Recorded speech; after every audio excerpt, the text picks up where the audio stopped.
മമ്മൂക്കയുടെ ടർബോ ഇന്ന് 3 ദിവസങ്ങൾ പൂർത്തിയാക്കുമ്പോൾ നമ്മൾ വിദേശ രാജ്യങ്ങളിലെയും അതോടൊപ്പം തന്നെ കേരളത്തിലെയും കളക്ഷനെക്കുറിച്ചും തിയേറ്റർ തിരക്കിനെക്കുറിച്ചൊക്കെ നമ്മൾ വീഡിയോ ചെയ്യാറുണ്ട്. ചില ആളുകൾ മെസ്സേജായി അയക്കുന്നുണ്ട്, നിങ്ങൾ എന്താണ് ബോയ് റെസ്റ്റ് ഓഫ് ഇന്ത്യയിലെ ഡീറ്റെയിൽസ് ഒന്നും പറയാത്തത് എന്ന്. അങ്ങനെ നമ്മൾ ഇന്ന് റെസ്റ്റ് ഓഫ് ഇന്ത്യയിൽ മമ്മൂക്ക ചിത്രമായ ടർബോക്ക് 4-ാം ദിവസമായ ഞായറാഴ്ച എന്ത് സംഭവിക്കുന്നു എന്നാണ് നോക്കാൻ വേണ്ടി പോകുന്നത്.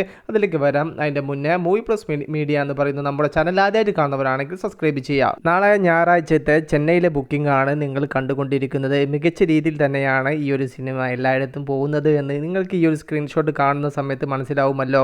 ടർബോ നാളത്തെ ഷോക്ക് ഇന്ന് തന്നെ യെല്ലോ അലേർട്ട് ഓൺ ആക്കിയിരിക്കുകയാണ്.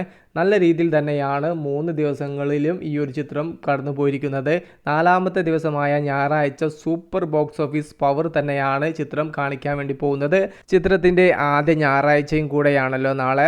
3 ദിവസങ്ങൾ കൊണ്ട് 40 കോടിക്ക് മുകളിലുള്ള ഒരു കളക്ഷൻ ടർബോ നേടിയിട്ടുണ്ട് എന്നാണ് അൺഒഫീഷ്യലായിട്ടുള്ള റിപ്പോർട്ടുകളിൽ നിന്നും വ്യക്തമാവുന്നത്.